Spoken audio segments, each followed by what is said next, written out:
Ok. Hagamos esto una vez más. Kamen Rider, una franquicia que no es tan conocida como Power Rangers, los Avengers o la Liga de la Justicia, pero cuyo valor en la historia no debe ser olvidado. Creada por el mangaka Shotaro Ishinomori. Que en paz descanse. Esta comenzó con la historia de un motociclista llamado Takeshi Hongo, que fue capturado y usado como sujeto de pruebas para la maligna organización Shocker, con el objetivo de volverlo uno de sus soldados más poderosos y usarlo para conquistar el mundo, pero gracias al mismo científico que lo modificó, lo libró del control de Shocker y le regresó su libre albedrío. Ahora, habiendo perdido su humanidad y siendo convertido en cyborg, Hongo decidió que usaría el mismo cuerpo maldito que Shocker le dio para detenerlos, evitar que más personas pasen por su mismo destino y darle un mejor mañana al mundo. Desde ese momento Takeshi Hongo se convirtió en el monstruo que caza a los monstruos, un guerrero que usando lo mismo que le trajo desgracias crearía esperanza.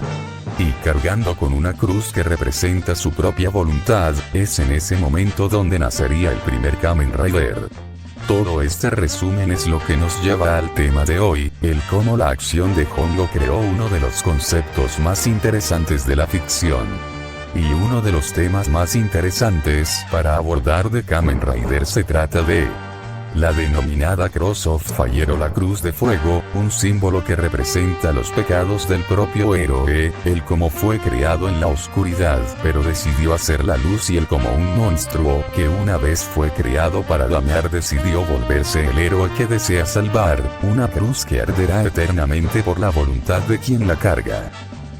Pero este mismo concepto no solo aplica para los Riders, en el amplio y extenso multiverso también existen héroes que una vez han sido hijos de la oscuridad, cuyo único objetivo era provocar cuanto caos les fuera posible, adquirir todo el poder que ellos deseaban y ser tenidos como señores de la oscuridad, pero que con el tiempo vieron los pecados que han cometido, como los héroes han tocado una parte de ellos que desconocían, como entendieron que el poder que se les dio para matar también puede usarse para salvar, y como también en sus propios corazones conocieron la sensación de la calidez, la confianza, el sentido del deber, la justicia y el deseo de hacer lo correcto, se despierta en ellos y desata la liberación de su verdadera naturaleza, del como de un demonio que una vez buscaba el poder, yacía dormido un guerrero que buscaba la justicia y que ahora cargará por siempre con aquella cruz que representa un nuevo camino para ellos.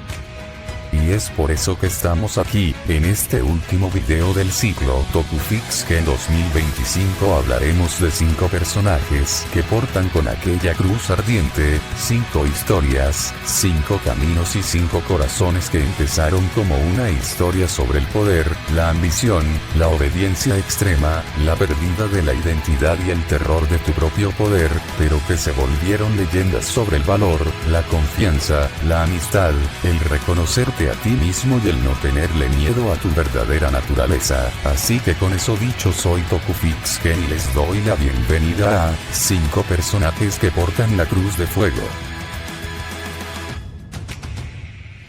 Antes de continuar, quiero darle los créditos a los dueños originales de cada franquicia que usaré, además de darles créditos a Degro Obimasin y a Kaiser Rider Red, ya que este video se inspira de sus videos hablando del mismo tema. Muchas gracias y por favor no me demanden, que solo estoy usando la idea porque me pareció interesante, y también un agradecimiento extra especial al youtuber Mechanicur Z, ya que uno de sus videos tiene todo el material visual que usaré para uno de los puestos del top. Muchas gracias Nutria Mágica Anti-Copyright, así que cuando termine este video por favor vayan y suscríbanse a su canal, que sus resúmenes de Precure están chidos y sin él me hubiera tenido que descargarme toda la serie solo para una sección de máximo 5 a 10 minutos. Bueno, sin más que decir, empezamos por la historia de un demonio que ganó sus alas de ángel.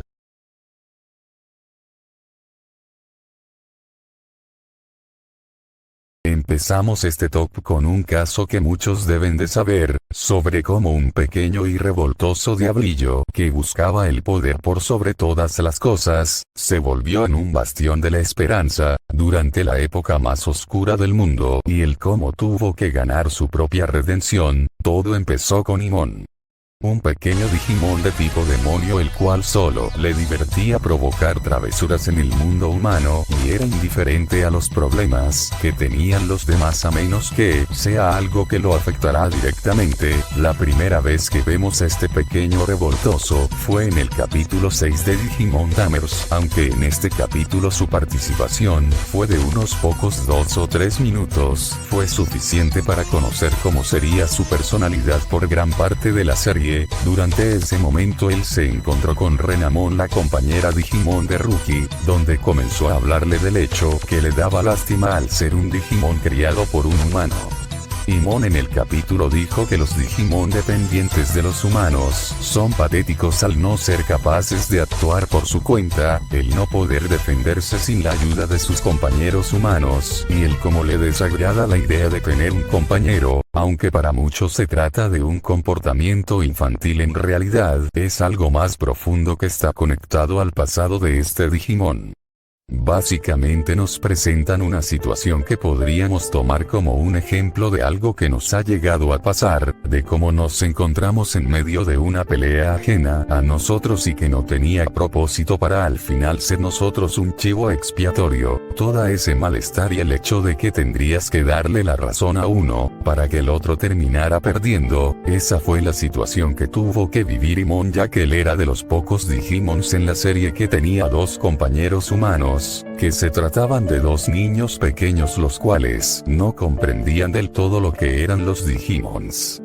El cómo estas criaturas son también seres vivos que sienten dolor como nosotros, que las emociones a las que son expuestos pueden afectar su comportamiento y que sin saberlo esa forma de actuar que tenían ambos terminó dañándolo mentalmente a un punto que provocaba travesuras para llenar aquel vacío que tenía luego de separarse de sus compañeros. Durante los primeros arcos de la serie Imon solo se limitaría a causar pequeñas bromas, molestar a las personas que se encuentre o algunas veces ayudando a los protagonistas a lidiar con otros Digimons salvajes, creando poco a poco un lazo de confianza entre ellos, pero todo cambiaría durante el segundo arco de la serie, que es donde comenzaría el punto de quiebre de Imon, y nacería ese deseo por el poder que lo llevaría a la oscuridad. Todo esto pasó durante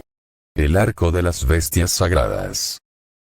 En la primera parte de este arco los enemigos eran los 12 Devas, un grupo de Digimons que representan los 12 símbolos del zodíaco chino. Estos son Digimons de nivel perfecto que son tratados como mensajeros divinos, ya que los demás están divididos en 4 grupos, que son leales a las 4 bestias sagradas, que para resumirles eran los Digimons más poderosos de ese entonces. Durante ese tiempo las amenazas a las cuales se sometían los eran de mayor alcance al punto que ni teniendo Digimons en etapa perfecta bastaba para hacerles frente. Es en este mismo arco donde llegaríamos al punto de quiebre de Imon, cuando él y Renamon se enfrentaron a Ingaramon, un Digimon perfecto que representa al caballo en el zodíaco chino. Fue cuando se dio cuenta de lo minúsculo que era en el mundo digital a pesar de los esfuerzos que él haga y él como intente ser más fuerte por su cuenta. Al final él también es un Digimon criado por los humanos, y sin sus compañeros el poder evolucionar era prácticamente imposible. La sola idea de querer escapar de lo que eres, pero darte cuenta que es algo imposible, es lo que provocó en Imon un quiebre absoluto, el cual veríamos sus consecuencias cuando los chicos llegaron al mundo digital, ya que ahí fue donde Imon decidió vender su propia alma para hacerse el más fuerte. Durante su estancia en el mundo digital él se encontró con Chapsuramon, el Deva que representa al perro en el zodíaco chino, el cual le hizo una propuesta al pequeño diablillo: si él le brindaba su ayuda contra los protagonistas y los eliminaba de una vez por todas, le otorgaría el poder para evolucionar al nivel ultimate, la fase evolutiva más alta. Sin embargo él tendría que cortar todo lazo con ellos y solo buscar su aniquilación inmediata, aunque Imon dudó sobre aceptar el trato movido por los lazos que creó con los chicos, su deseo por el poder era mayor a los lazos que él había creado, aceptando el trato con Chatsuramon y cayendo en un pozo, donde fue cubierto por la oscuridad. En ese momento Imon dejaría de ser ese pequeño diablillo que solo buscaba divertirse con sus bromas, a volverse la encarnación misma de la maldad, evolucionando a su forma definitiva el Demon Lord de la Gula, y uno de los primeros Aura Farming de la historia del anime, siendo este el diablo de la Gula, Belzebumon.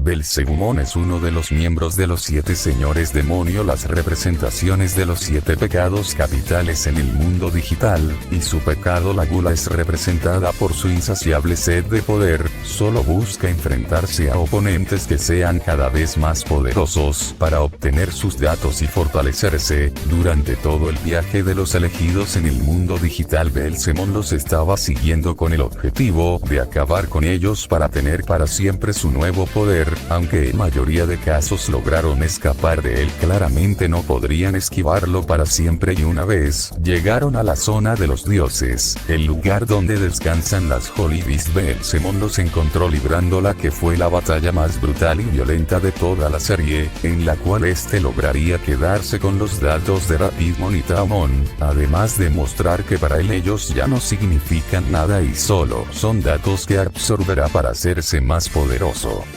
Pero donde sucedió el punto de quiebre fue cuando Leomon, el compañero de Yuri, intentando hacerle recapacitar, fue brutalmente asesinado por el señor demonio, siendo absorbido por él mientras se reía de manera maliciosa. En ese momento él ya no era el mismo Imon del inicio de la serie, se trataba del mismísimo diablo que solo buscaba más almas para satisfacer esa hambre incontrolable. Después de ese momento, la pelea contra Megidramon y también haber consumido los datos de uno de los devas, fue cuando apareció el único que podía derrotarlo. Después de que Takato liberara a Gilmon de su forma descontrolada y su Digivice evolucione, ambos pudieron hacer la evolución Matrix, transformándose en Dukemon, el caballero carmesí. Ambos terminaron librando un combate que hizo retumbar el mundo digital, el duelo entre el demonio corrompido por el poder y el caballero nacido de la unión entre humanos y Digimons, batalla que al final Dukemon termina ganando. Pero cuando estaba a punto de terminar con Belzebumon, Yuri, aún dolida por la pérdida de su compañero, le pide que se detenga.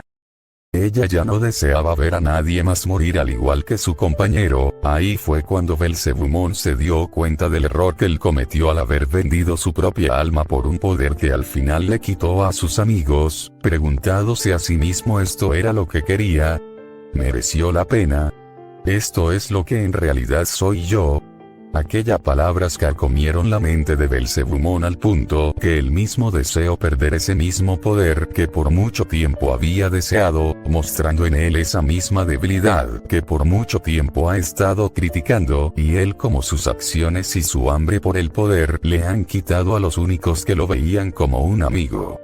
Después de lo sucedido en el mundo digital, y que Ruki decidiera salvarlo por haber visto un reflejo de su antiguo yo, él decide regresar a la casa de sus antiguos Tamers, dándose cuenta que ellos se mudaron a otro lugar, pero antes de irse ellos le dejaron a su antiguo compañero una carta, donde le explicaban todo lo sucedido y le dejaban su nueva dirección, mostrando que ellos sí se preocuparon por él. Luego de haberse encontrado, ellos lo reciben con cariño y con arrepentimiento. Ellos se dieron cuenta que la actitud que tuvieron fue la que provocó su partida y solo buscan la forma de pedirle disculpas por haberlo hecho pasar por ese maltrato.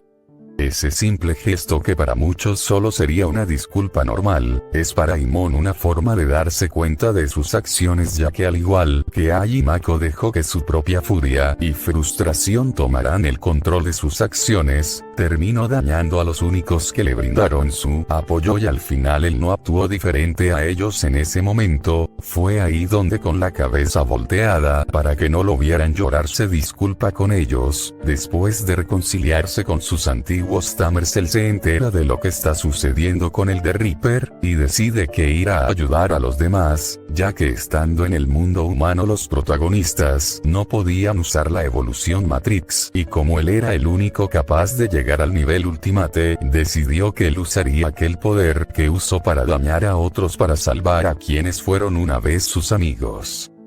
Así, con un arma de juguete que sus Tamers le dieron y la determinación para luchar por lo justo, es cuando él decide cargar con el peso de sus pecados que una vez cometió, pero convertiría ese peso en el poder que lo llevaría a romper sus límites, y es ahí cuando el diablo, cegado por el poder, decidió que él alcanzaría el cielo con sus propias manos, y protegerá a quienes una vez le brindaron su amistad, no por el poder o por ganar su perdón, sino porque quiere regresar con ellos y esta vez cumplirá su promesa, y para lograrlo él se volverá un ángel guardián de alas negras, un diablo con halo de ángel que estará listo para luchar una vez más.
Por eso Belzebumón es digno de portar la cruz de fuego, al representar como uno a pesar que nuestras propias ambiciones nos consuman. Nunca es tarde para levantarse una vez más y luchar por lo que verdaderamente es importante para nosotros.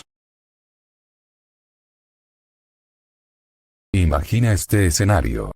Eres alguien que por motivos fuera de tu comprensión nació con una habilidad única, para enterarte que fuiste creado con una de las habilidades más rotas del mundo, absorber energía, poderes y materiales. Sin embargo, ese poder te deja solo, te deforma, te hace daño, es horrible, ¿no?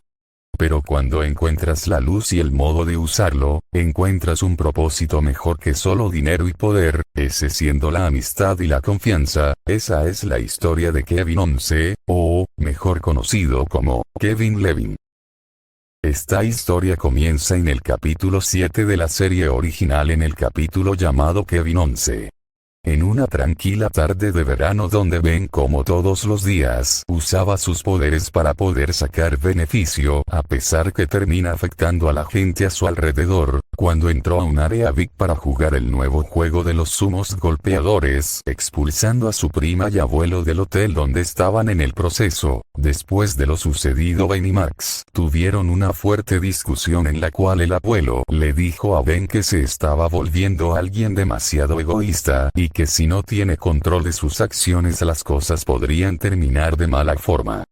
Como siempre, a Ben le dio igual y decidió fugarse de la casa rodante para salir a la sala de juegos, mientras él se quejaba del cómo el abuelo siempre quería controlar lo que él hiciera sin importar que eso arruine su diversión, sin saber que en ese mismo lugar es donde conocería al protagonista de este puesto, un chico de cabello, ojos y vestimenta de color negro, con apariencia de un pandillero y claramente con cara de siempre traer el desastre a donde vaya. Es cuando Ben conoce a Kevin Levin, mejor conocido por nosotros como Kevin 11. Este mismo se presenta ante Ben con ninguna intención hostil, y buscando entablar una conversación con él, ya que a él le pareció genial el cómo no le importaban las reglas de los mayores, actuaba como él quería y siempre buscaba divertirse de cualquier forma posible. De paso, él mostró una habilidad única con la cual nació, la cual es poder controlar la energía de los objetos, pudiendo incluso usarla para controlar objetos electrónicos. A Ben le pareció genial el como Kevin vivía como él deseaba, no seguía reglas, libre de cualquier responsabilidad, hacía lo que quería y si deseaba algo lo conseguía. Actitudes que para el Ben de este entonces le parecían geniales, pero que sin saberlo esta forma de ser de Kevin era bastante peligrosa y autodestructiva. Después de haberlo ayudado a robar el nuevo juego de los sumos golpeadores y escapar de la policía usando a Insectoide, Kevin decide comenzar una alianza con Ben, ya que con los poderes de ambos podrían tener todo lo que ellos deseen, cuando deseen y sin importar lo que otros opinen. Prácticamente Kevin quería anular el juicio de Ben y convertirlo no en un vándalo, sino en un criminal altamente peligroso que solo siga su ambición y egoísmo, pero sin medir las consecuencias de sus actos, o eso fue lo que pensó Kevin, ya que al final Ben tenía de figura paterna a alguien como el abuelo Max, que desde antes le enseñó lo que puede significar la ambición sin control de tus propias acciones, y eso causaría la enemistad de estos dos. Cuando Kevin intenta convencer a Ben para cometer un robo a un tren lleno de oro, pero con la idea de sacrificar un tren lleno de personas inocentes que serían afectadas por el choque de ambos trenes, ese momento fue donde Ben se dio cuenta de lo que le dijo Max al comienzo: el dejarte llevar por tu propio egoísmo puede traer consecuencias a gran escala, que pueden afectar a las personas a tu alrededor, sean tus conocidos o gente externa a ti. Ben decidió no seguir con este plan, causando el enojo de Kevin, al cual no le importa sacrificar vidas inocentes con tal de conseguir su objetivo. Después de una batalla entre ambos donde Kevin lograría absorber la energía del Omnitrix para ser mitad pironita, y con su asalto al tren frustrado, Ben regresó con su abuelo y prima para detener a Kevin, que comenzó a atacar a unos matones que siempre iban tras de él, batalla en la cual absorbió el ADN de 4 brazos para luchar contra Ben, para al final intentar robarle el Omnitrix para sus fines. Sin embargo, su ADN y el de los alienígenas terminaron mezclándose gracias a sus habilidades, y como consecuencia ahora Kevin adquirió un poder el cual usaría para seguir saciando aquella ambición y egoísmo que cada día crece como un monstruo insacible. Ahora muchos que me apuesto no vieron Ben 10 en su momento me dirán: ¿y por qué añadiste a este tipo al video si se nota que es alguien malvado capaz de hacer hasta lo imposible para saciar su ambición? Y aunque eso es cierto, déjenles cuento algo: no siempre una persona busca dinero o poder para sus propios fines, sino que hay veces donde alguien con un vacío en su interior intenta llenarlo con cosas materiales, todo para intentar calmar algo más dentro de ellos, y eso en Kevin fue el ser rechazado por las personas cuando despertó sus poderes. ya que en el capítulo de su debut, además del capítulo donde se convierte en su versión mutada, se toca un tema que al inicio era importante en la serie. Como sabrán, después de los eventos sucedidos en Ultimate Alien a la Tierra, comenzaron a llegar especies alienígenas de todo el universo, además que la organización de los Glómeros comenzó a extenderse, haciendo pública la existencia de los alienígenas al público. Aunque se tomó su tiempo, las personas poco a poco comenzaron a aceptar a los visitantes de más allá de las estrellas, cosa que vimos varias veces en los futuros alternos de Ben 10.000, pero en el tiempo del Ben 10 clásico y el arco de los Igdrid de Alien Force, las personas con poderes, sean humanos o alienígenas, eran vistas como la misma serie los llamaba fenómenos, eran tratados de forma injusta, se les discriminaba, a ojos del mundo eran vistos como monstruos, e incluso Ben en varias ocasiones era visto como un monstruo y no como un héroe, y ese fue el caso que vivió Kevin. Toda su vida fue discriminado por haber nacido con un don único, y eso a ojos del mundo era algo peligroso. Todo ese maltrato, aversión e injusticia que él vivió moldeó la personalidad que conocemos de él en los 4 capítulos donde participó de niño, un camino el cual lo hubiera llevado a la autodestrucción y a una vida de encierro, como vimos en el capítulo de Ken 10. Hubiera sido el destino que le esperaba originalmente a Kevin si seguía siendo nublado por su propio egoísmo. Pero hubo alguien que le dio apoyo en sus tiempos más oscuros, y que le enseñó que el poder y la ambición sin control puede terminar acabando con tu propia vida a menos que decidas tomar las riendas de tu propio destino. Y si les soy sincero, fue aquella luz de esperanza y figura paterna que Kevin necesitaba en su faceta más rebelde. De quien estoy hablando, pues se trata de Quarel. Este individuo era un criminal que estaba encerrado en una prisión de los Glómeros en el proyector La Dimensión, que esta agencia utiliza para encerrar a los peores seres del universo. Para los que no sepan de Ben 10, imagínenlo como la zona fantasma de Superman. Este tenía sus conflictos con uno de los guardias del lugar, el cual tenía un odio mutuo hacia él, asegurándose que Quarel en la prisión pase de todo menos una experiencia bonita. Y aquí es donde me preguntan, ¿y qué tiene que ver esto con Kevin? Solo diré paciencia y déjenme cocinar, que ya vamos con eso.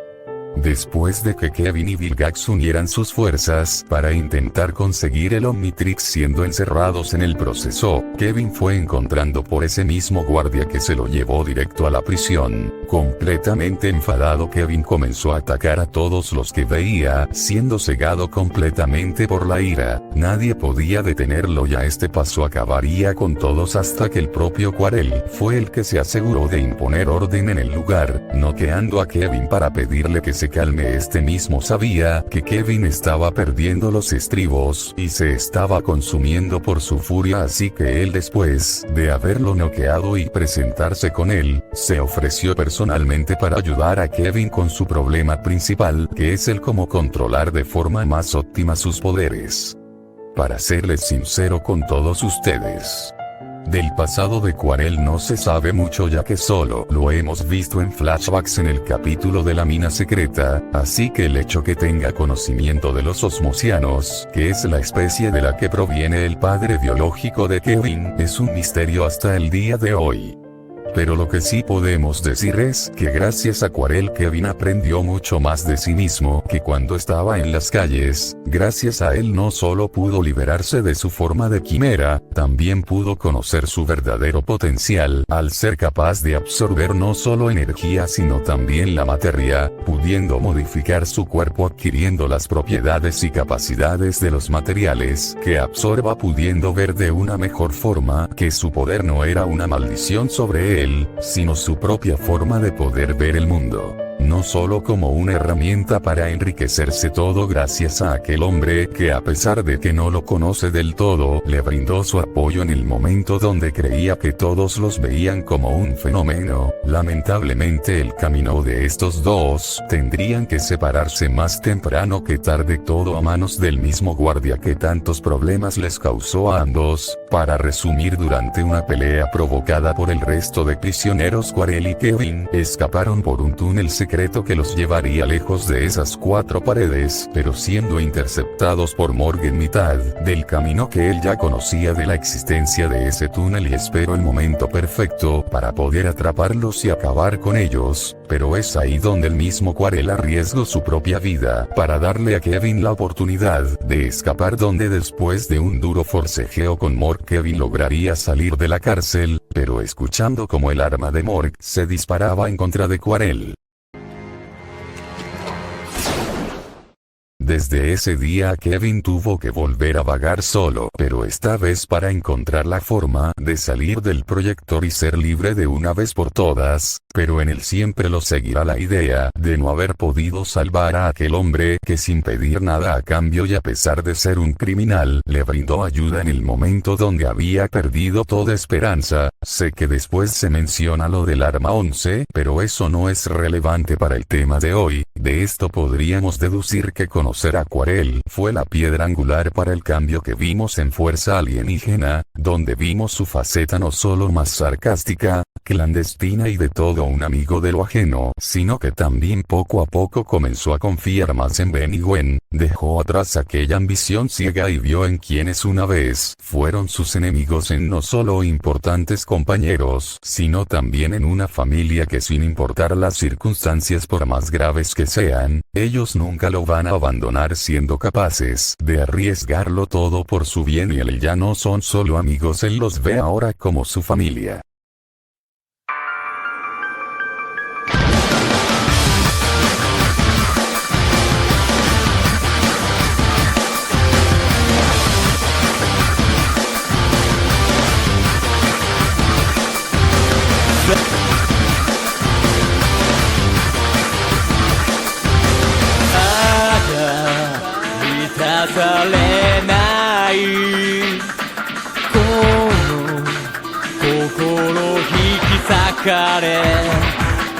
ただ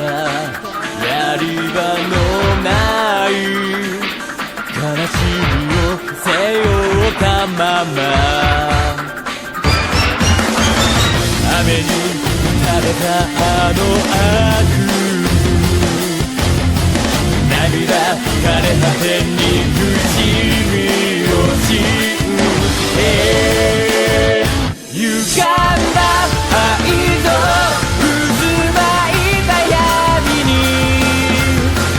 黒きほどうなる父必ずこの手に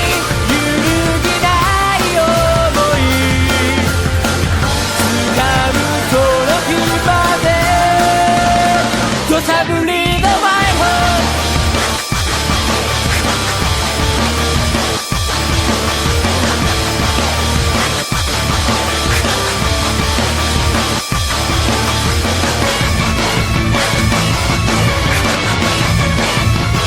優しく激しく人々とたったら愛を捨てて獅子となれ明日を未来をこの手に掴んで強さを求めてずぶ濡れのパッション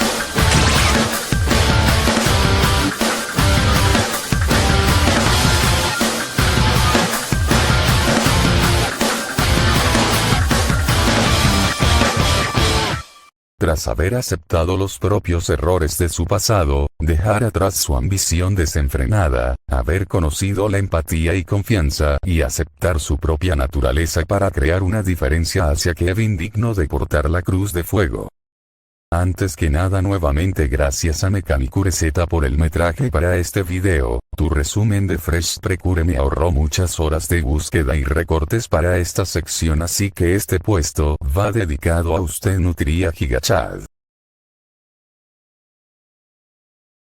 Esta historia no se trata de un ser codicioso con hambre de poder, riquezas o solo por desear el caos, sino de un relato que narra la historia de alguien que desde su nacimiento tiene que cumplir con una sola labor, seguir órdenes como una IA sin libre albedrío que solo obedece a su amo sin importar que eso la termine dañando, pero que sin saberlo una de esas órdenes terminaría liberando ese espíritu y corazón ardiente tras haber conocido lo que por tanto tiempo se les había negado. La calidez de la amistad y la familia, y quien protagoniza esta historia es uno de los ex generales del Imperio Labyrinth. Esta es la historia de Easo Setsuna Higashi, también llamada como el corazón carmesí que conoció la felicidad. La pasión.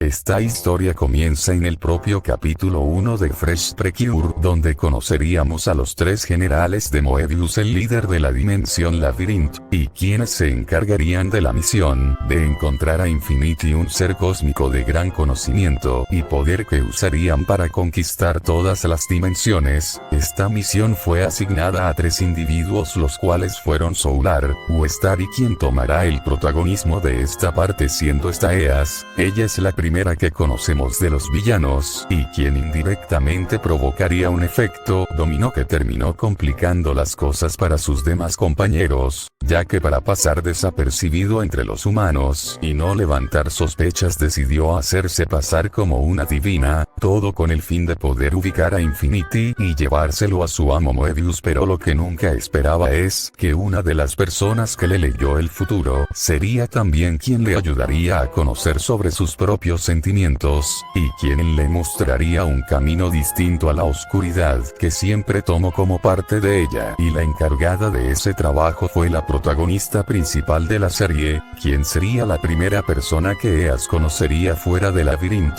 quien a pesar de las intenciones oscuras que ella tenía nunca dejó de confiar en sus palabras, siempre la vería como una amiga cercana y haría hasta lo imposible con tal de que pueda conocer lo que es la felicidad y lograr que se libere de las cadenas de Moebius, y ella es conocida como Love Momonoso.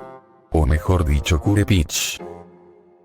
Al comienzo Eas sabía que Love era una amenaza para su objetivo de encontrar a Infinity, ya que, al ser ella una de las 4 Precures, claramente estaría dispuesta a frenar cualquier progreso para encontrarlo y capturarlo, así que a petición de su propio amo, ella tomó una postura distinta a la de sus demás compañeros. Ella no usaría la fuerza para vencer, sino un plan para poder acercarse a ellas y cuanto menos lo espere poder quitarles sus objetos de transformación.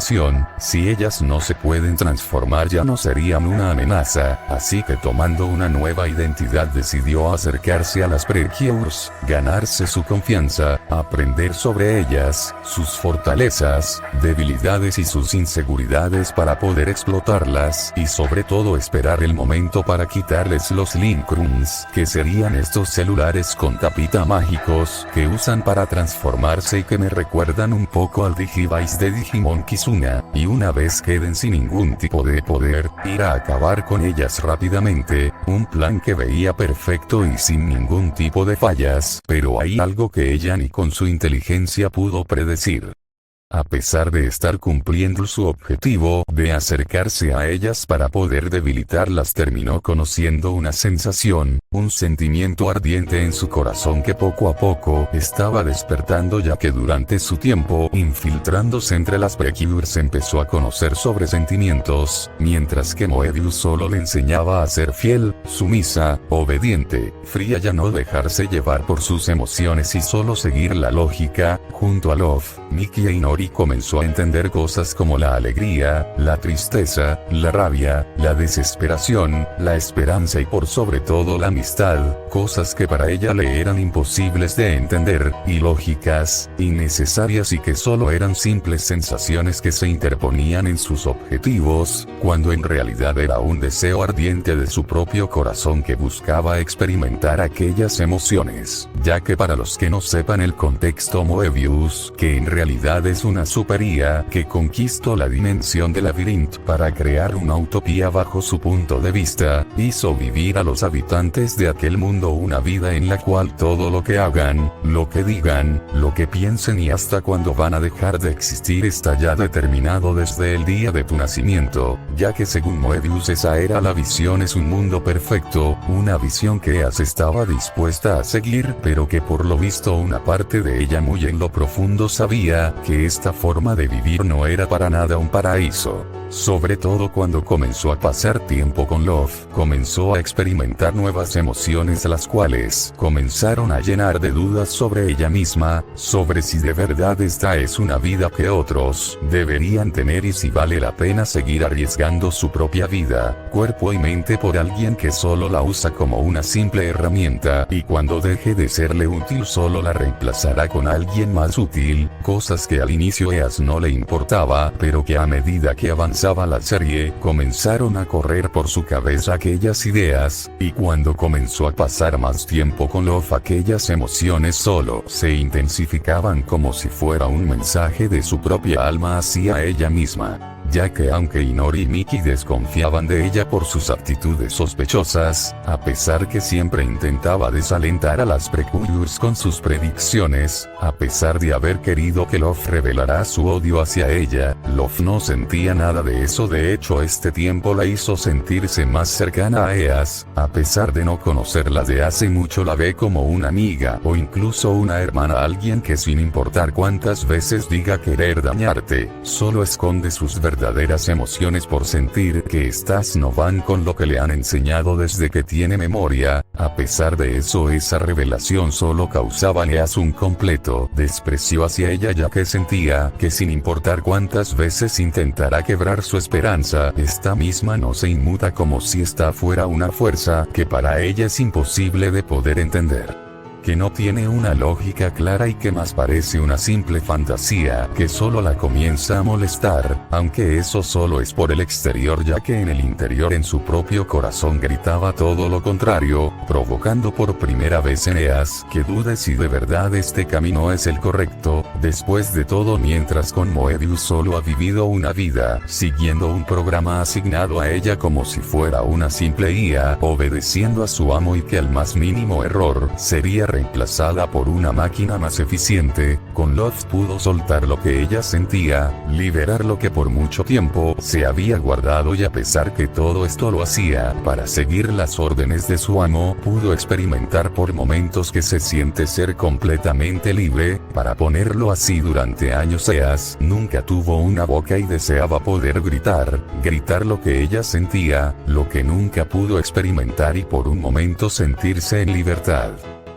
Lo que sería el epílogo de este capítulo oscuro fue que después de su último combate contra las Cures, usando las cartas que le dio Moebius para crear monstruos más poderosos, y que le revelará a Love que ella solo la utilizó para poder acercarse a ellas y acabarlas de forma más rápida, las dos comenzaron a tener dudas sobre lo que habían vivido. Por un lado, Love se negaba a derrotar a aquella persona con la cual ha compartido tanto, mientras que Eas se enteró que Moebius ya no la veía útil por haber fallado en su misión, más todo el daño físico y psicológico al que se sometió tras usar aquellas cartas malditas. Su tiempo de vida se redujo, quedándole solo pocas horas antes de que su vida útil llegue a su fin. Esto mismo le explican Solar y Westar a las Precures, que en Labyrinth ya se tiene desde el momento que llegas al mundo la fecha exacta de tu fallecimiento, viendo cómo Moebius trata a los habitantes de su dimensión como simples herramientas que una vez terminen su vida útil los desecha sin más. Pero Eas, antes de partir al otro mundo, decidió tener un último combate entre ella y Love, un combate en que no solo se intercambiaron golpes, sino también donde Eas admitió que ella sentía celos de cómo ella podía tener amigos, poder sentir tristeza,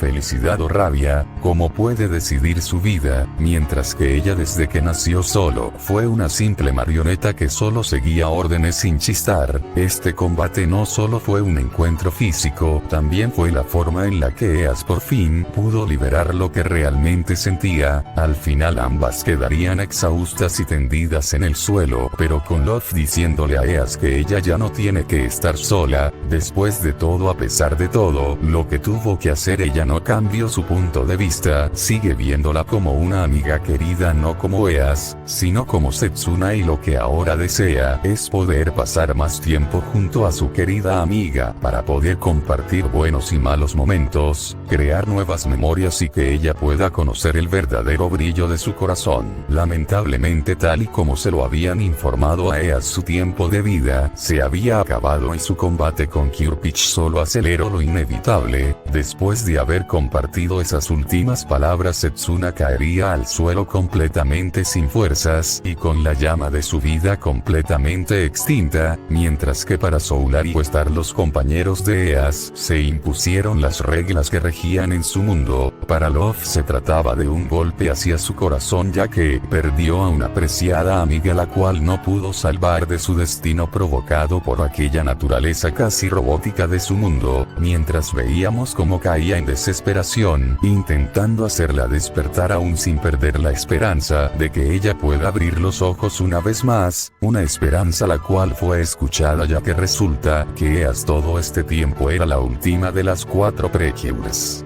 Ya que algo que se me olvidó mencionar es que otro de los motivos por los cuales Eas se acercó a ellas era para encontrar uno de los Picorums, que serían estas llaves de aquí que les permiten transformarse antes de que hallara a la 4ª Precure, sin saber que ella era la elegida que la llave estaba buscando, pero esta misma se negaba a unirse con ella por la oscuridad que habitaba en su corazón. Pero durante su encuentro con Love pudo aceptar aquella luz que había dentro de ella y que buscaba el momento para poder despertar, y con ayuda de Chiffon, el koala Lovecraftiano, y la Picorum roja, Eas pudo revivir entre los muertos adoptando su forma de Precure, aunque al inicio ella misma no se veía digna de portar este manto por toda la maldad que cometió en el pasado. Ella misma decidió tomar ese primer paso y aceptar su nuevo destino para poder no solo salvar la Tierra, sino para también liberar la Virina del control de Moebius, para que puedan volver a conocer la felicidad. Desde ese día Eas dejaría de existir para siempre, y tomando el nombre con el cual se acercó a las Precures, y con una pasión tan ardiente como el fuego, y renaciendo cual ave fénix, se transformaría en Curepasión.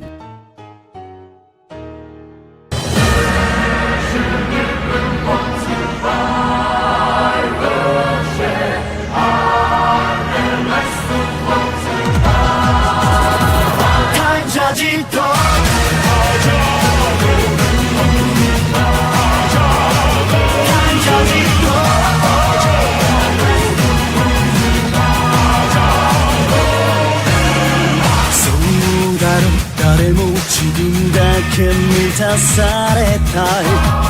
そうじゃない、後悔しない生き方が知りたい。たとえ偽りでも傷つけられない、同じ闇を払いのけて明日を切り開く。タイジャージと運命回り出したら、タイジャージと止まんない降り来るまで、二つの願いぶつかり合って奇跡の力ここに降臨。壊れたメダルを胸にずっと探してた明日、この腕を掴めよ、二人でもう一度 Cry a time charge。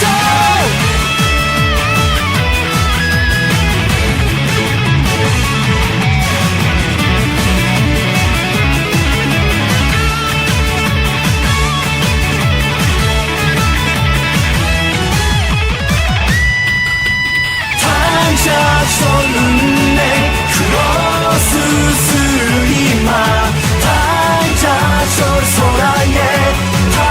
高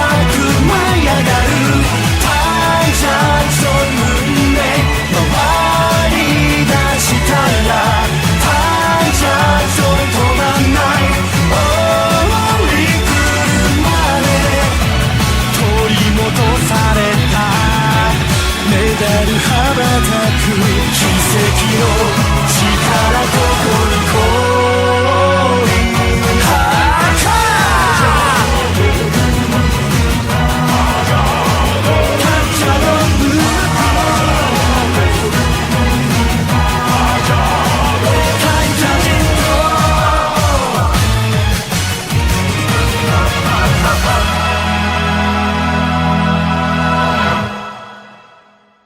¿Saben qué es lo mejor de esta historia? Es el ver cómo fue evolucionando el personaje de Eas durante toda la serie, pasando de ser solo una esclava de Moebius, que solo cumplía sus órdenes sin cuestionar como una máquina obediente, de poco a poco entender lo que significa sentir, amar, cuestionarse si lo que hace está bien y a pesar que muchos desconfiaban de ella fue la propia Love quien no se rindió e hizo hasta lo imposible para que Setsuna pueda cambiar, haciendo que en ella despierte esa llama carmesí que deseaba hacer el bien y dejando atrás su antigua vida para salvar a los suyos incluyendo a Soulard y Westar, que al final también entendieron la verdad y se unieron al lado de las Cures. Por eso para mí Setsuna Higashi es digna de portar la cruz de fuego, al haber aceptado el brillo dentro de su corazón y aceptando su pasado oscuro para crear un futuro de luz para todos. Para esta parte del vídeo decidí hacer algo especial. Como aún no he visto en su totalidad el anime del siguiente puesto, esta sección será dicha por un invitado que ya conocen del canal. Damas, caballeros, sirvientas y morenas, ante ustedes el señor Crimson Veil del canal Cesárico el Ciego. Saludos humildes espectadores del canal, tanto nuevos como viejos. Para quienes no me conocen o es su primera vez aquí me presento ante ustedes, yo soy Crimson Veil el avatar del youtuber Cesárico el Ciego y en esta ocasión vengo a hablarles del siguiente personaje de este video. Así que sin nada más que agregar abrochen sus cinturones y prepárense para ver esta historia. Sobre el hombre que se convirtió en el monstruo que acaba con los monstruos. Ya habrán visto a los demás protagonistas del top, pero, la mayoría son exponentes de tiempos pasados, en la época cuando apenas se moldeaban futuros guardianes, se escribían nuevas leyendas y algunas antiguas llegaban a su fin. Pero creo que llegó el momento de variar un poco las cosas. Así que vamos por un ejemplo de este presente. Nacido con el deseo de ser un miembro del equipo de defensa anti-Kaijus, un joven espíritu valiente que buscaba ser más de lo que era, pero que solo vivía de limpiar los desastres provocados por las bestias que atemorizaban su mundo. Hasta que un día, como si fuera una señal del destino, terminó volviéndose uno de los monstruos que buscaba derrotar. Pero que a diferencia de los demás, usaría ese poder para acabar con esta amenaza y crear un futuro más brillante para toda la humanidad. Esta es la historia de Hibino no Kafka, o mejor conocido como el Kaiju número 8. Contexto. En este universo, los Kaijus enumerados son conocidos como los Kaiju más peligrosos, cuya escala de peligrosidad equivale a un desastre natural, así que ya pueden darse una idea. Kafka inició solo como un sujeto que quería trabajar en el equipo de defensa junto a su amiga, Mina Zero, sin embargo falló las pruebas y solo pudo conformarse con ser limpiador de cadáveres, y sí tuvo que limpiar lugares realmente asquerosos. Sin embargo, una noche, terminaría siendo convertido en Kaiju por una mosca mutante. No fue idea de Kafka, ni fue su decisión, simplemente pasó.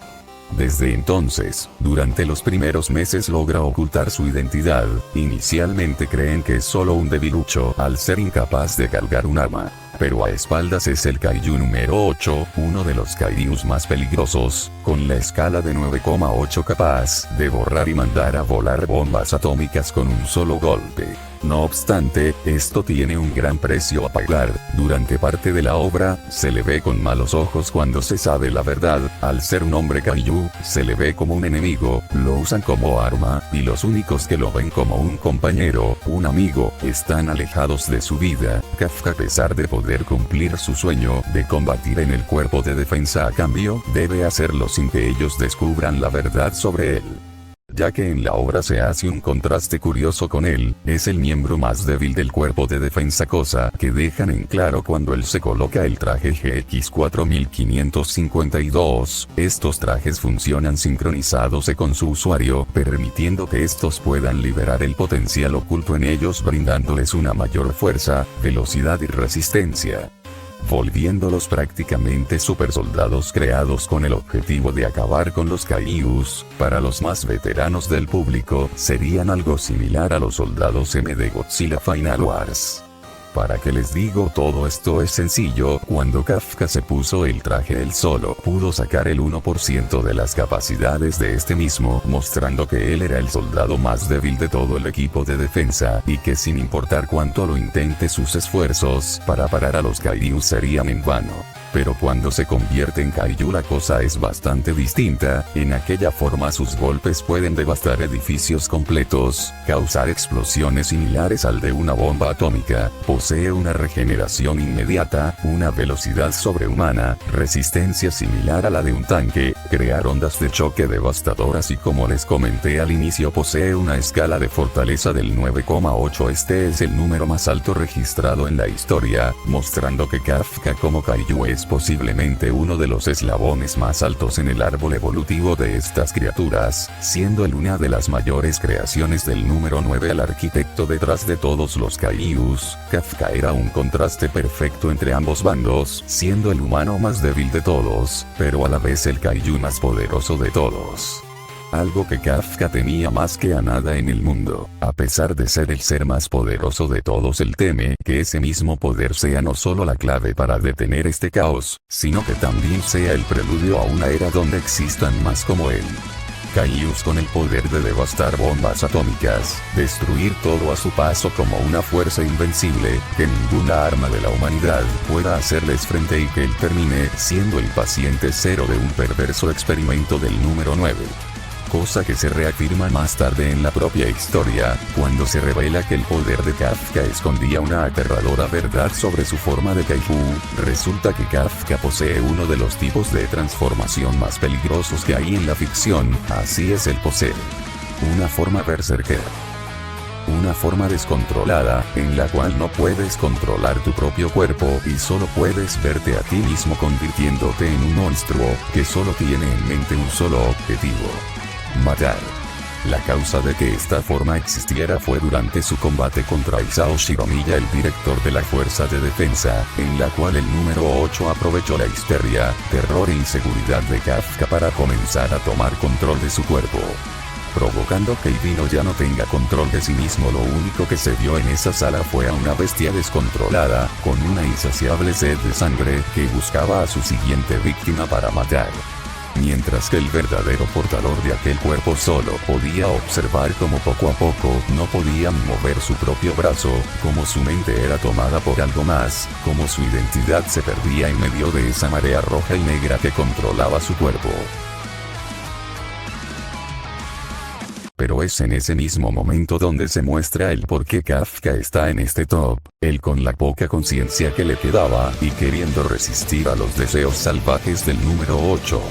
Él mismo decidió golpearse en su propio corazón con el objetivo de poder quedarse inconsciente y recuperar su cuerpo. Lo que esto nos demuestra es una cosa más que evidente: a pesar de tener dentro el instinto asesino de los Kaijus, su hambre implacable y aquellos deseos por la destrucción y la muerte,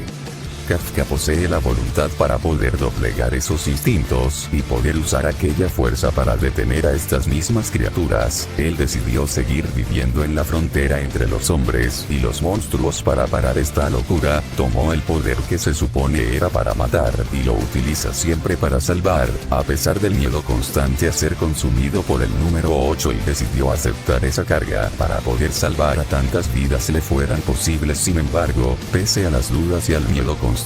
que el número 8 lo consuma y lo convierta en el monstruo que todos le dicen que es, no se derrumba, porque aunque no fue su decisión ser un hombre Kaiju, y aunque lo vean como un monstruo, usará este poder para detener a los Kaiju, con tal de estar con su amiga de la infancia, y con sus compañeros que lo están esperando, porque él ha decidido volverse el monstruo que acaba a los monstruos con el propósito que otros no sufran ese mismo destino. Portando la cruz ardiente que portó el primero de todos los Kamen Riders, Kafka es el vivo ejemplo de lo que significa ser el monstruo que caza a los monstruos, y mientras su voluntad siga ardiendo con la misma fuerza que el sol. Ningún kaiju le arrebatará la vida a más inocentes. Ese es Hibino Kafka. Ese es el kaiju número 8. 命の行方を照らすため光よ明日を導け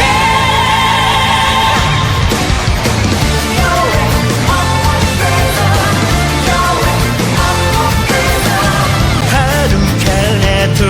が交わり合ったあの日守りたいものがここにあると言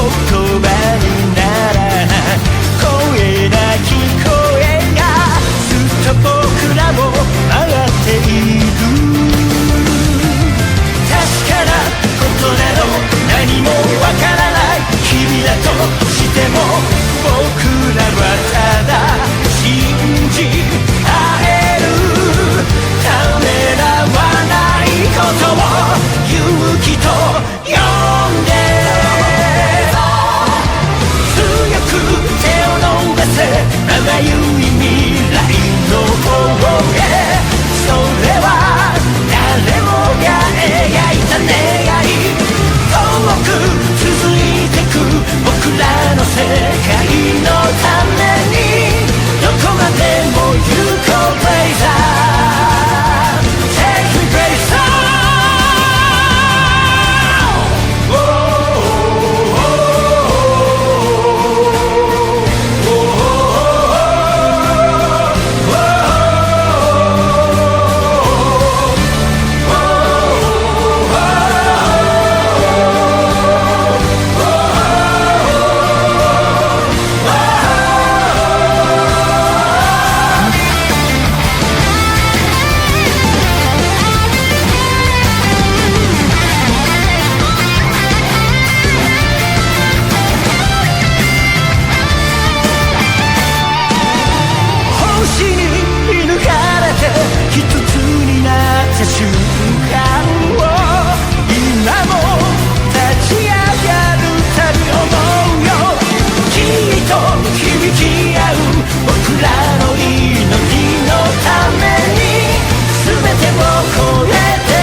Un dato curioso. Y es que Kafka, de Hibino Kafka, es una referencia a Franz Kafka, autor de Metamorfosis, donde un hombre normal es transformado en un insecto, y eso cambia su vida para mal. Curiosamente Kafka es transformado por un insecto. Otro dato a destacar es que uno de sus compañeros, el pelirrojo, es fan de los héroes Toku. Sin embargo, toda la trama de Kaiju número 8 es tranquilamente uno de los exponentes más recientes e infravalorados de la Cruz de Fuego, aunque eso se debe a la infravaloración a la obra. Hay muchos detalles de la historia que no conté, pero los invito a averiguarlos viendo el anime, o comprando el manga. Eso ya es decisión suya, humildes espectadores, así que por ahora me despido y los veré en una próxima ocasión. Hasta pronto. Gracias por tu ayuda, Bail. Bueno, con todo eso dicho, ya saben por qué Kafka Hibino es digno de portar la Cruz de Fuego. Ya que es uno de los personajes dentro del anime que representa perfectamente el concepto del mismo, usar un poder que nació de la oscuridad para poder hacer lo correcto, y a pesar que intente tomar el control y convertirte en un monstruo, eres tú quien posee la voluntad de usar esa fuerza para volverte la esperanza de todos. Para concluir nuestro viaje de esta ocasión, he decidido dejar a este héroe para el final. Es en lo que yo pienso uno de los mayores exponentes de la Cruz de Fuego, fuera de Japón, y también una leyenda igual de grande que nuestro querido Ben 10. Así que prepárense para ver la última historia, que se trata de un joven híbrido entre humano y máquina, que luchó hasta el final para detener la infección que trajo la desesperación al mundo. Hace 5 años atrás en el planeta Tierra, se estaba llevando a cabo uno de los más grandes proyectos jamás vistos por la nanotecnología. Un invento que de haber sido perfeccionado habría sido la llave para curar todo tipo de enfermedades, alteraciones genéticas o mutaciones provocadas por genes alterados, pero que lamentablemente la codicia y el ego de los hombres más poderosos del mundo terminó corrompiendo y transformando en una terrible plaga que azotaría al mundo sin ningún tipo de piedad alguna. Estas máquinas son conocidas como los nanites, nanomáquinas que eran capaces de unirse con cualquier ser vivo, con el fin original de servir como cura para enfermedades como el cáncer o la leucemia, además de también reparar daños celulares o alteraciones al cuerpo sean de nacimiento causadas por factores externos. Estas máquinas pudieron haber ayudado a bastantes personas si se hubieran usado de forma correcta, pero para las personas que encargaron estas máquinas solo buscaban algo que les interesaba, la inmortalidad, el poder y el superar las propias leyes naturales. Como consecuencia, los nanites se volvieron inestables, causando que en una vez que ingresen a un huésped, en vez de curar cualquier alteración genética que tengan, estas provoquen el efecto contrario, provocando mutaciones en las personas que los convertían en monstruos. Para rematar, todos los científicos a cargo de las investigaciones, queriendo evitar un desastre a gran escala, trataron de dispersar las nanomáquinas para que nadie sea afectado por ellas, sin saber que esto causó que se extendieran por todo el mundo, causando el denominado evento Nanite. Desde ese día el mundo fue golpeado por una marea tecnoorgánica que solo deseaba convertir el mundo en un infierno de carne y metal, en el cual solo reinarían las bestias de pesadilla que nacieron a través de esas máquinas corrompidas. Pero fue en ese momento donde también nacería la última esperanza para la humanidad, cuando el evento Nanite ocurrió y estos comenzaron a unirse al ADN de los humanos. Entre ellos hubo uno que obtuvo nanites, que no solo le permitían moldear su cuerpo en toda clase de máquinas, sino que le dio una habilidad única que ningún otro ser poseía, la capacidad de curar a los egos, absorbiendo los nanites dentro de su cuerpo, restaurando el ADN dañado por estas nanomáquinas, y regresando al huésped a su estado original.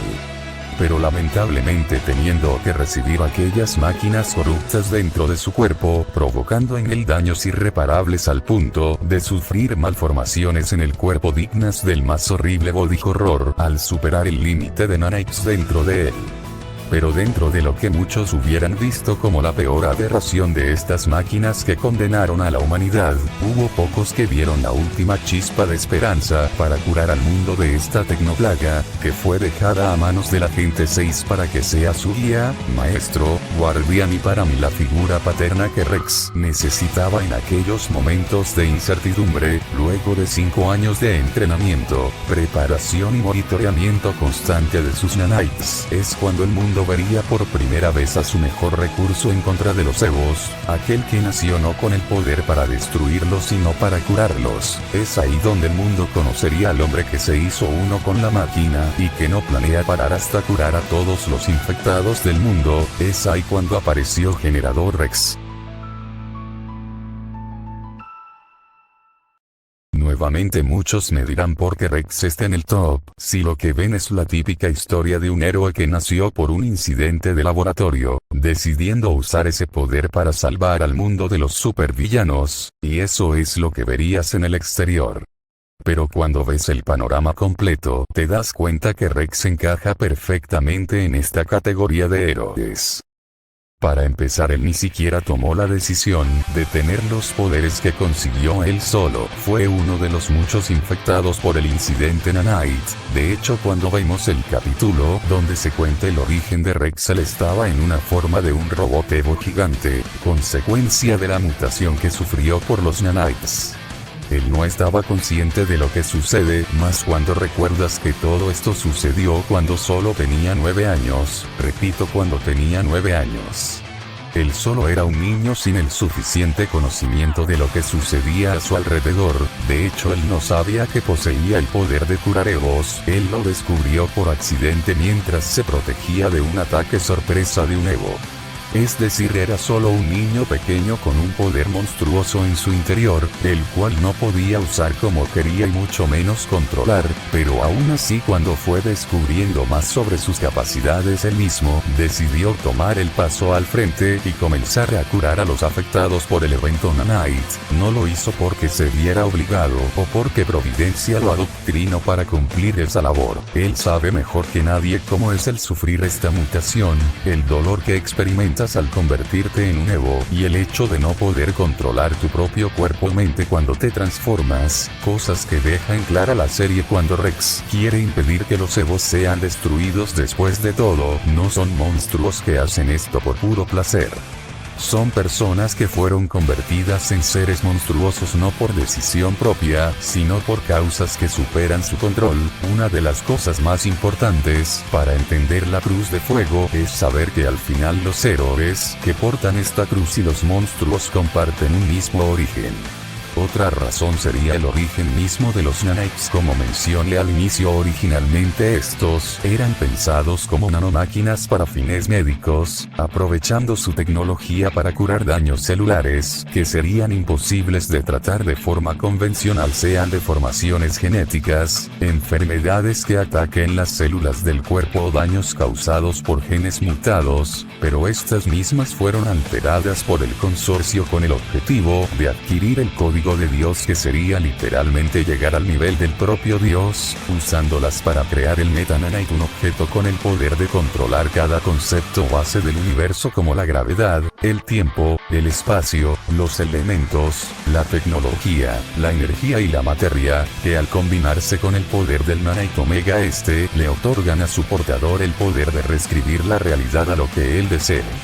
Ese era el plan del consorcio, usar los Meta Nanites y el Omega para adquirir ese poder para reinar sobre el mundo como dioses. Cuando los doctores Salazar descubrieron la verdad sobre el proyecto Nanite, tomaron la decisión de sellar todos los Meta Nanites y el Nanite Omega para después esparcir el resto de máquinas para evitar que caigan en manos del consorcio, sin saber que esto terminaría provocando el evento Nanite y la mutación total del mundo. Para resumir, el poder que posee Rex originalmente era para que un grupo de humanos codiciosos se hicieran con el control total del mundo, pero él decidió usar el poder del Omega para seguir con su misión de curar a la humanidad, dándole un objetivo que lo separa de la ambición desenfrenada del consorcio y permitiendo ver cómo hubiera sido el uso original de los nanites si hubieran seguido su objetivo original de curar las malformaciones genéticas. Y por último, pero no menos importante, es como Rex usó este poder a comparación de los tres antagonistas principales de la serie, los cuales serían Van Cleese, Caballero Negro y Alpha. Si Alpha también lo cuento por ser la antítesis del Nanite Omega que posee Rex. Comenzando por Van Cleese, este es el primer villano al que se enfrenta Rex durante la primera parte de la serie, uno de los científicos principales del proyecto Nanite junto a los doctores Salazar, siendo otro Evo que no fue mutado y pudo mantener su forma humana, teniendo también el poder de controlar los Nanites de otros Evos, pero a diferencia de Rex, su poder es la antítesis de los poderes de Rex. En vez de curar a los Evos, puede crearlos infectando a otras personas con nanites que él haya quitado de otros Evos. Además, súmale que él conoce cada detalle de los nanites, al ser de los científicos principales de la investigación. Al inicio, Van Cleese deseaba sumar a Rex a sus filas con el objetivo de extender la infección nanite por todo el mundo, convirtiendo a todos los humanos en Evos, Claramente Rex se negaría a colaborar con él a convertir a otras personas en Evos, al tratarse de convertir a más inocentes contra su voluntad, mientras que Van Cleef lo veía como una nueva era para la humanidad. Rex solo vio cómo quería someter a los humanos a vivir en un mundo gobernado por monstruos. Van Cleef sería una visión de cómo sería una versión de Rex que fuera dominado por el deseo de infectar a todo ser vivo, convertirlos en Evos y volverse el ser gobernante del mundo. El siguiente sería Caballero Negro, quien es una de las miembros del consorcio, y quien tomó el control de Providencia después de que Rex se perdiera por meses junto a Brecha. Esta mujer es alguien misteriosa, manipuladora, completamente fría, que casi nunca demuestra preocupación o angustia, ya que para ella todo siempre está bajo su control sin importar la circunstancia. Ella también fue parte del grupo original del proyecto Nanite junto a Van Cleef, pero también teniendo conexiones con el consorcio desde antes que se nos mencionara a este grupo. Ella es alguien que solo cree en su supremacía absoluta y que está dispuesta, si es necesario, en sacrificar a cuantos soldados ciegos hagan falta para cumplir su objetivo, aprovechando el tiempo que Rex estuvo ausente para poder reclamar Providencia para ella, usar sus recursos y tropas para empezar una cacería de Evos a gran escala, y claramente para encontrar la ubicación de los 5 Meta Nanites para llevar a cabo su plan de conseguir el código de Dios. A simple vista podemos darnos cuenta que ella es quien provocó todas las desgracias vividas en el mundo de Rex, todo por su incontrolable ambición y deseos de poder, mostrando el cómo sería un reflejo de Rex si este se dejará ganar por su ambición y egoísmo, cosa que no es muy ajena del personaje, ya que, si recordamos, entre flashbacks nos cuentan que Rex de niño era mucho más egoísta que durante su adolescencia, al punto que fue capaz de vender a sus propios amigos a un peligroso criminal a cambio de una enorme suma de dinero. Caballero Negro es una ventana de qué hubiera pasado si esa parte de Rex prevalecía y dominaba a nuestro joven héroe, cosa que por suerte no sucedió, y Rex pudo cambiar su forma de ser hasta ser una mejor persona. Me preguntó si Seis lo habrá educado a base de chancletazos para que se le quitara lo malcriado y egoísta. Por último, si vamos a hablar del Omega, debemos de su antítesis, y que sería el caso más interesante, siendo este el denominado por muchos el Nanite Alpha. Este es uno de los inventos más grandes creados por César, el hermano mayor de Rex, un Nanite consciente y vivo, con la capacidad de liderar y guiar a los demás, como si se tratara de una abeja reina, pensado para que éste pueda mantener equilibrado a todos los Nanites, y controlarlos en caso llegaran a provocar un problema enorme. Pero lo que César jamás pensó fue que Alpha aún no estaba listo, su cuerpo era inestable, la energía dentro de él salía sin control alguno y su forma física se estaba desestabilizando a un ritmo alarmante. Para sobrevivir él tuvo que poseer tanto cuerpos mecánicos como orgánicos para mantenerse estable, pero causando devastación a cada paso que daba. Al final César tuvo que enviar a Alpha a un lugar apartado para que este no siga causando problemas. Pero un día este Nanite pudo regresar a su mundo de origen después de enfrentarse a otro héroe legendario que por error trajo con él, y dándose cuenta que los Nanites estaban esparcidos sin control, él decidió, según sus palabras, liberar a sus hermanos, cuando en realidad solo los asimilaba para conseguir un cuerpo estable y así evolucionar. De no haber sido detenido, quién sabe lo que hubiera hecho Alpha con la Tierra. Pero esto es otro reflejo de cómo pudo haber sido Rex. Imagínense por un momento que en vez de recibir el Nanite Omega, hubiera obtenido el Alpha. Rex se habría vuelto un ser sin empatía que solo seguiría un deseo incontrolable: unirse con todos los Nanites para poder mantener estable el Nanite Alpha, volviéndose más que un ser vivo en una marioneta viviente que solo sirve para alimentar a otro ser. Los tres antagonistas muestran cómo hubiera sido los posibles destinos de Rex tras adquirir sus poderes, de haber sido infectado de la misma forma que el mundo o teniendo el mismo modo de pensar que ellos. Rex se hubiera vuelto un monstruo invencible que no descansaría hasta someter el mundo a sus pies, ya sea como una infección incontrolable, como un ser codicioso con complejo de Mesías, o como un ser sin sentimientos que solo desea consumir. Pero lo que vimos nosotros fue la historia de alguien que, a pesar de haber sido afectado por la misma plaga que convirtió el mundo en una tierra al borde de la extinción, decidió volverse el último bastión de una esperanza perdida, decidió aprender de sí mismo y los demás, decidió seguir usando aquel poder que poco a poco lo autodestruía, hasta volverlo por completo un monstruo, todo con tal de salvar a otros que también pasaron por el mismo destino que él, con tal de poder darle luz a un mundo que se creía perdido en las sombras, cosa que se vio en el final de la serie. Cuando tuvo la oportunidad de tener el poder que tanto codiciaba el consorcio, la clave para acceder al código de Dios, y teniendo el poder para moldear el universo a su antojo, ¿saben lo que él hizo con ese poder? Pues es muy fácil, él decidió usar ese poder para curar al mundo, apagando para siempre a los nanites y curando a todos los Evos, así en un parpadeo personas, animales, plantas, ecosistemas completos fueron purificados de la plaga que los mutó y el mundo volvió a recuperar su brillo, además que Rex, para evitar que más personas codiciosas deseen este poder, decide darle al Meta Nanite su descanso eterno, apagándolo para siempre y dando fin a este ciclo que condenó la Tierra por 5 años de vivir con miedo a ser transformado en un monstruo, perdiendo todo rastro de tu conciencia y humanidad. Esto ya nos muestra el por qué Rex está en este top. Porque a pesar de que tuvo el poder en sus manos para moldear el universo a su antojo y poder reinar sobre todo como un dios, él decidió, a sus propias palabras, empezar una revolución y acabar para siempre con la amenaza que tanto mal provocó al mundo, y a pesar que ahora los Evos no existan más, el mundo aún necesitará un héroe para protegerlo de futuras amenazas, y es ahí donde él aparecerá. Así que recuerden, si el mundo peligra por cualquier amenaza y necesitas un héroe que acuda a tu rescate, siempre puedes contar con él, una máquina que abrazó su humanidad y que luchará hasta el final para darle al mundo un nuevo amanecer. Ese es Rex Salazar. Ese es Generador Rex.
Todo lo que he dicho ya debe quedar claro porque Rex representa la Cruz de Fuego, ya que él representa un factor importante dentro de estos héroes, el cómo a pesar de ser convertido en uno de los monstruos que aterrorizan al mundo, él abraza su humanidad y corazón, con tal de nunca caer en la misma senda oscura de los monstruos, y teniendo el valor no solo para arrebatar una vida, sino también de perdonarle y poder ayudarla, recordando que tanto héroe y monstruo no son tan diferentes.